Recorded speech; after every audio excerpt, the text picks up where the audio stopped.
Alors c'est pas comme si le dernier IMM était publié il y a une semaine, mais vendredi je suis sortie de maths.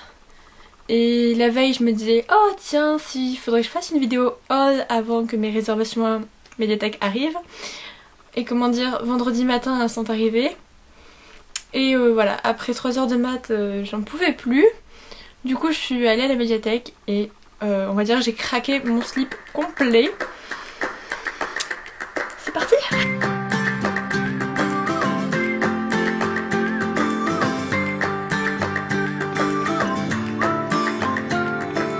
Salut à tous, je vous retrouve donc pour cette nouvelle vidéo. Comme vous l'avez compris dans le titre et dans l'introduction, on va dire c'est un haul. Alors je sais, voilà, ça fait une semaine que je vous en ai fait un.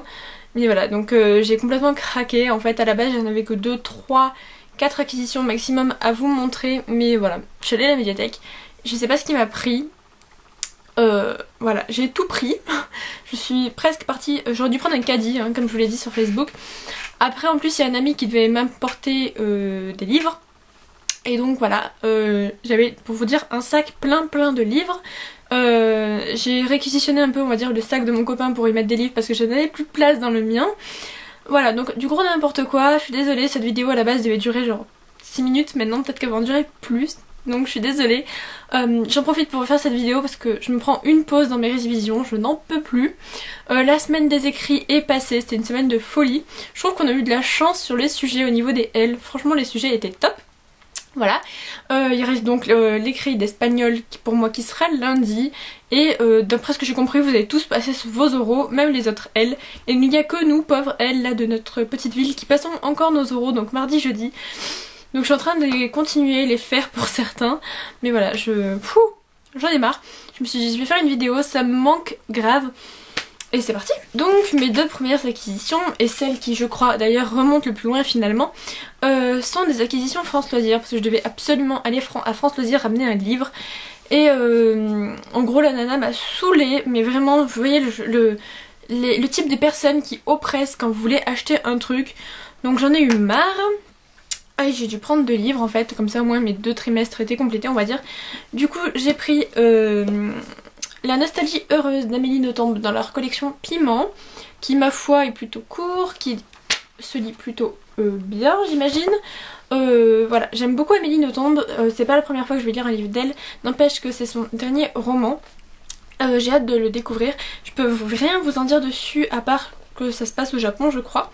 Et voilà, parce que la seule phrase qu'on a derrière comme d'habitude sur les Amélie Nothomb, c'est tout ce que l'on aime devient une fiction. Donc voilà, ça a l'air très sympa, c'est court donc je pense le lire très prochainement. Voilà, second livre que j'ai pris du coup, donc toujours chez France Loisirs, il s'agit donc de Shining de Stephen King dans leur collection Molécules que j'aime beaucoup. J'aime beaucoup cette collection, j'aime beaucoup la couverture. Je ne vais pas le lire tout de suite, je ne compte pas le lire cet été, mais je compte plutôt le lire pour Halloween. Voilà, j'ai vu le film, je me suis endormie devant. Enfin du moment que moi vous mettez un film après 23 h, il n'y a plus personne, même si c'est un film qui fait super peur. J'en ai lu des passages qui font justement peur. C'est vrai que c'est un peu flippant, mais voilà, j'ai très envie de le lire, sachant que ça a l'air sympa ma foi, c'est... Pourquoi pas. Ensuite, hier, je suis passée donc à Easy Cash, parce qu'en général, il y a des bons trucs là-bas. Et donc, je suis tombée sur La vie sexuelle des super-héros de Marco Mancasola, donc Marco Mancasola, publié chez Folio. Alors, c'est un joli pavé, comme vous le voyez là. J'aime beaucoup la couverture qui est plutôt sympathique, je trouve. Alors, concernant la petite histoire pour ce livre, c'est Mathias, donc de Mathias Marper blog, qui en a parlé. Je vous mettrai comme d'habitude les liens de toute façon en barre d'infos. Ça m'a l'air très sympathique. Par contre les avis sont hyper mitigés, hyper négatifs certains. Donc je verrai bien, je l'ai eu d'occasion pour 3 €, il est dans un état impeccable. Mais là, il n'a jamais été lu, hein. Ça se voit. Et puis je l'ai eu avec ces petites pochettes qui ne sont absolument pas pratiques. J'en avais déjà eu une que j'avais achetée en même temps, vous savez ça va ensemble. C'est absolument pas pratique parce que le livre rentre pile poil dedans, mais vraiment trop pile poil. Parce que du coup les coins peuvent s'abîmer avec, donc c'est pas pratique. Par contre c'est pratique pour mettre plein d'autres choses dedans, je sais pas moi si vous allez à la mer. Enfin vous faites ce que vous voulez quoi. Et voilà, ça se passe donc au 21e siècle et à New York, et on rejoint un peu des super héros qui ont vécu, qui sont plus vraiment médiatisés maintenant et qui sont vieux quoi, et donc ils vont recevoir des menaces d'après ce que j'ai compris pour les éliminer tout simplement. Et ça a l'air plutôt sympa. Par contre voilà, comme je l'ai dit, je l'ai payé d'occasion 3 €, les avis sont super négatifs. Donc si je vois que je n'aime pas, je vais peut-être pas me forcer. Mais après voilà, je me dis pourquoi pas. À voir. Ma prochaine acquisition est due à la vidéo Trailer Reaction donc de Justine de Fairy Neverland. Je vous mets les liens en barre d'infos. Puisqu'elle avait fait un trailer reaction sur Le Passeur de Lois Lowry qui doit sortir bientôt en film. Et en fait le nom du livre me disait quelque chose, et pour cause je l'avais déjà vu chez mon copain et qui n'a jamais lu en fait. Et voilà, et j'ai voulu lui emprunter parce que moi je vais le lire avant qu'il sorte en film. Donc là c'est dans l'édition L'école des loisirs. C'est pas une édition difficile à reconnaître, hein, elles sont toutes moches. C'est vrai, enfin c'est pas très beau je trouve. Voilà, ça m'a l'air très sympa. Ça a l'air de se lire plutôt rapidement. Il fait à peu près presque 300 pages. Donc c'est l'une des premières dystopies. Voilà, ça a été un peu aussi l'un des déclencheurs. Et c'est apparu apparemment en 94. Donc voilà, c'est un peu l'une des premières. J'ai très envie de le découvrir. Le film a l'air très futuriste, mais d'après Justine, il n'a absolument rien à voir avec le livre, donc je voulais me faire ma propre idée. Je sais pas si j'irai voir le film, mais en tout cas j'étais très curieuse de le lire. Alors ça va être mon bébé de la semaine, c'est mon chouchou, c'est le nouvel arrivant de ma palle, qui est juste le meilleur livre peut-être au monde. J'en sais rien, mais j'espère. Donc je vais faire durer un peu le suspense, mais certains doivent déjà savoir de quoi ça cause. En gros, il va sortir en France. C'est une bonne nouvelle. L'année prochaine chez Pocket Jeunesse. Je le vois absolument partout, sur les chaînes anglophones, même sur les chaînes françaises. Je le vois. C'est de la VO et il s'agit donc de Aristotle and Dante Discover the Secret of the Universe. Alors pourquoi je roule les R, j'en ai aucune idée. Peu importe, on s'en fout. Donc c'est de Benjamin Alire Sands. Oh, là. Et c'est une couverture absolument divine. C'est ce qui m'a fait craquer pour ce livre. Alors... j'ai beaucoup d'interrogations moi sur la couverture. Il y a beaucoup de livres qui ont ces autocollants là, ici. En gros, tout moche, qui cachent ce superbe paysage. Donc moi je les ai pas, j'ai pris la version, quand vous allez sur amazon.fr, que vous tapez ça, que vous avez la version reliée donc de Simon & Schuster. Ici, voilà. Vous avez la couverture sans les stickers. Alors, j'avais peur qu'ils soient en gros ici. Ceux qui sont en gros ici, je crois, peuvent se décoller, mais beaucoup ne prennent pas le risque parce que ça peut bousiller la couverture selon les autocollants. Alors moi, ils ne peuvent pas s'enlever, je sais pas si vous voyez, mais c'est imprimé en fait, directement sur la couverture, c'est tout lisse. Mais je préfère nettement qu'ils soient ici plutôt que là. L'idéal serait qu'il n'y en ait pas du tout. Peu importe. Donc voilà, c'est juste une beauté divine ce livre. Voilà, j'ai absolument craqué pour ce roman. Je n'ai vu des avis que positifs, j'en ai jamais vu un seul négatif. Je suis allée voir sur Goodreads, sur les chaînes anglophones, sur les chaînes françaises, c'est que des avis ultra positifs. Je vais vous montrer le hardback par la même occasion. Donc vraiment très positif. Donc voilà. Voilà, il est super beau. Pareil, bon, pour l'intérieur, après ça reste un livre normal quoi. Mais voilà, j'avais très envie de le découvrir. Donc là on a les débuts de chapitre. Je vais y arriver. Voilà, j'avais très envie de le découvrir, sachant que j'en ai vu voilà, que des avis positifs. C'est l'une des premières raisons qui m'a convaincue. La seconde raison est que il sort en français chez Pocket Jeunesse en 2015. Je voulais à tout prix le lire avant sa sortie française, pour vous donner peut-être l'envie de le prendre quand il sortira. Et concernant la petite histoire de ce livre, à la base je n'en connaissais rien du tout. Je pensais que c'était juste une histoire d'amitié entre Harry et Dante. Et donc d'après ce que j'ai compris, ça se passe au Mexique. Non, n'importe quoi. Ça se passe aux États-Unis, je crois, à la frontière mexicaine. Vous savez, un peu ces régions Mex-America. Voilà, donc ça a l'air plutôt sympathique. Moi je pensais que c'était un truc qui se passait plutôt dans les pays arabes. Enfin, c'est des illustrations qui m'ont influencé, mais voilà. Ne jugez pas un livre par sa couverture, comme on dit. Mais par contre, je les trouve absolument divines. C'est trop beau. Et voilà, j'en ai vu vraiment que des avis positifs. Donc bien évidemment, je vais le lire super bientôt. je vous tiens au courant de toute façon et puis voilà. Ensuite, première acquisition de la médiathèque. Voilà, en fait il s'est passé que sur Facebook, ma médiathèque a une page Facebook à laquelle je suis abonnée. Et ils avaient montré un gros carton avec toutes les nouveautés en disant que les nouveautés d'été étaient arrivées. Et en fouillant bien sur les différentes couvertures qu'il y avait sur la photo, je suis tombée sur Enclave, le tome 3 de Anne Aguirre chez Black Moon.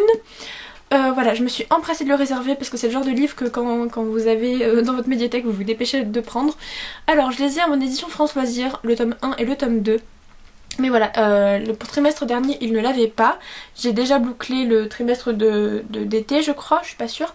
Mais j'avais pas très envie donc de l'acheter finalement et je l'ai trouvé à la médiathèque. Voilà, moi ça me dérange pas, c'est pas une saga coup de cœur, c'est une très bonne saga mais c'est pas une saga coup de cœur. Du coup ne pas l'avoir dans ma bibliothèque ne me dérange pas. En revanche, j'avais très envie de le lire avant que l'histoire s'oublie on va dire. Donc c'est le tome final et ça promet d'après ce que j'ai pu comprendre. Si vous ne connaissez pas... Si vous ne connaissez pas cette saga, je vous la recommande. Ça commence avec l'histoire de Trèfle qui vit sous terre, qui va devoir un peu choisir comment... où sera sa place un peu dans la société, voilà. Donc c'est un peu du post-apocalyptique je dirais. Un peu science-fiction. Voilà. Et c'est franchement sympa, donc là c'est le 3e tome. J'aime plutôt ces couvertures même si je vois pas l'utilité des dessins là-haut. Voilà. Mais en revanche, je les trouve très sympas. Voilà. Donc oui, là vous voyez que plein de livres ont disparu. Hop, on cache celui d'après. Mais voilà, donc là c'est les livres que l'ami en question qui m'avait prêté le premier tome de Percy Jackson m'a prêté. Et il s'agit donc de la suite de la saga au complet. Donc on a Percy Jackson et la mer des monstres, le tome 2. Percy Jackson, le sort du titan, le tome 3. Percy Jackson et la bataille du labyrinthe, le tome 4. Percy Jackson, le dernier Olympien, le tome 5, qui a une couverture absolument divine. Voilà, donc je pense que je vais les lire cet été très rapidement, ça se lit super vite. Le tome 2 est tout petit, c'est absolument génial. J'ai lu le premier tome, j'ai adoré. Ça c'est l'histoire de Percy Jackson qui se rend compte qu'il est un demi-dieu tout simplement, que sa mère est une humaine mais il est le fils d'un dieu un peu violent quoi. Et il va un peu trouver sa place donc au camp des sans-mêlés et c'est juste trop génial. Je vous les recommande à fond si vous n'avez pas lu le premier tome. Il paraît que c'est assez différent du film, je sais pas, je n'ai pas vu. J'ai pas vu le film donc je pourrais pas vous guider là-dessus. Mais voilà, ils ont l'air juste trop bien et il faut absolument que je les lise parce que voilà. Ensuite j'ai reçu un partenariat et je remercie les éditions Lumen de me l'avoir envoyé tout simplement. Donc rappelez-vous la dernière fois je recevais King's Game que j'avais adoré. Et là donc j'ai reçu Wintershins, le pacte de la voleuse, le premier tome. Et c'est de Harry Marmel avec une couverture vraiment très belle. Alors je sais pas si parmi vous il y en a des fans de jeux vidéo. Moi c'est mon cas, j'ai juste jamais le temps d'y jouer. Mais voilà, ça me fait penser un peu à l'univers de Guild Wars. Parce que tout simplement j'avais un personnage qui avait la même tenue, qui était une voleuse également. Et la luminosité, les bâtiments derrière, voilà, moi ça me fait penser. Peu importe, voilà, donc ça m'a tout de suite attirée, ça a l'air très sympa. C'est une aristocrate qui devient une voleuse je crois. Aristocratière, voleuse aujourd'hui, voilà. Et ça m'intéresse énormément, j'aime beaucoup la fantasy, j'ai peu l'occasion d'en lire. Mais voilà, très hâte de le lire. Ensuite, toujours à la médiathèque, j'ai emprunté 2 romans qui font partie de la même duologie. Alors je l'ai découvert ces romans sur la chaîne Paris Project, donc je vous mets sa chaîne en barre d'infos. C'est une anglophone qui fait des vidéos juste extra, je trouve elle est très dynamique, très pétillante vous voyez. Et elle est fan de fantasy, du coup il y a tout qui tombe, ah ça fait du bruit, bref. Comment dire, oui. Elle fait des vidéos et elle est fan donc de fantasy et elle en conseille beaucoup. Et l'une des sagas qu'elle conseille énormément, c'est la saga Eon. Donc j'ai le tome 1 ici, pareil il faisait partie des nouveautés parce que ils l'avaient perdu donc ils ont dû le racheter. Eon est le 2e dragon, donc je sais pas si vous voyez, mais il y a un côté un peu arc-en-ciel. Alors ça se voit pas sur celui-ci. Mais les lettres sont en brillance. Non, on voit absolument pas, c'est dommage. Mais voilà, j'ai très hâte de le lire. Et j'ai également le tome de Eona. Eona et le collier des dieux. Donc là c'est pareil, le disque que vous voyez ici et normalement tout en arc-en-ciel. C'est un peu dommage qu'on ne voit pas du tout. C'est pas grave, en tout cas voilà, j'ai très hâte de le découvrir, même si celui-ci c'est un énorme pavé. Sector Fantasy jeunesse, ça se passe durant la Chine impériale, donc j'avais très envie de découvrir un peu cet univers. Et on va suivre donc l'histoire de Eon qui va... donc je connais un peu un des spoils au début qu'on apprend à cause de Livre Addict, mais ce n'est pas marqué derrière le résumé donc je ne vais pas vous le dire. Sauf si vous voulez aller voir celui de Livre Addict.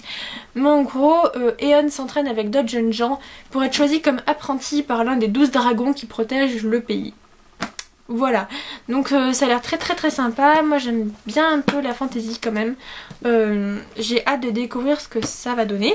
Et puis sachant qu'il n'y a que 2 tomes, donc pourquoi pas. Donc vous l'avez compris, cet été ça va être lire des trilogies, des duologies, finir des trilogies, des one-shots, pas mal quand même. Il y a de la lecture. Et enfin à la médiathèque je voulais emprunter le premier tome d'une saga qui me tentait particulièrement. Et en fait il y avait la saga entière. C'était une trilogie, il y avait les 3 tomes. Et j'ai même pas cherché à comprendre, j'ai pris les 3 tomes avec moi. Donc il s'agit donc de la saga Le Chaos en marche, je crois.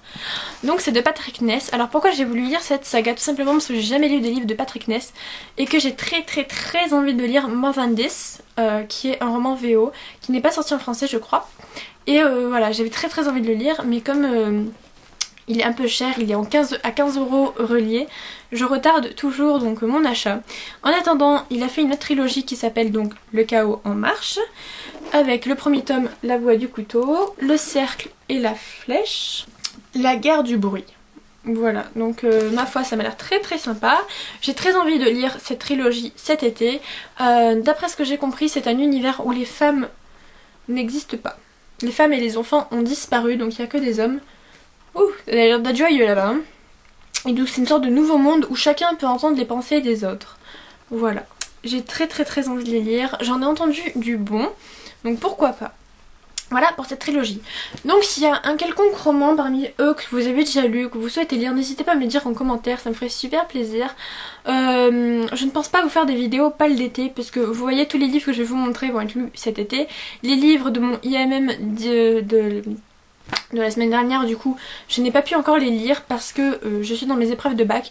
Dites-vous que voilà, je suis en train de lire Hush Hush de Becca Fitzpatrick chez Pocket Jeunesse. J'ai pas avancé, enfin certes j'en suis presque à la moitié, mais voilà, ça fait 2 semaines que je le lis. C'est juste voilà, je peux pas du tout lire avec le bac en ce moment, c'est super difficile, mais je me suis promis que dès que le bac était fini je ne foutais rien. Et voilà, donc tous les livres que je vous ai présentés la semaine dernière vont être également dans ma palle d'été. Donc j'espère que vous comprendrez pourquoi je ne fais pas de palle d'été en vidéo. Ça va être tout pour cette vidéo. J'espère que vous ne l'aurez pas trouvée trop longue. J'essaie de faire des vidéos plus courtes, mais je sais que c'est un peu difficile. Je m'attendais pas à avoir autant d'acquisitions. Peu importe. En tout cas voilà, j'espère que ça vous aura fait plaisir. Je vais publier une vidéo challenge peut-être dans quelques jours, puisque je vais organiser un challenge un peu particulier au début du mois de juillet. Donc tenez-vous au courant. J'espère que ça vous plaira. En tout cas là-bas c'est un challenge personnel, mais je me suis dit peut-être que ça en intéresserait d'autres. Donc voilà. Je vous fais des très gros bisous. Je vous retrouve très vite. Bye.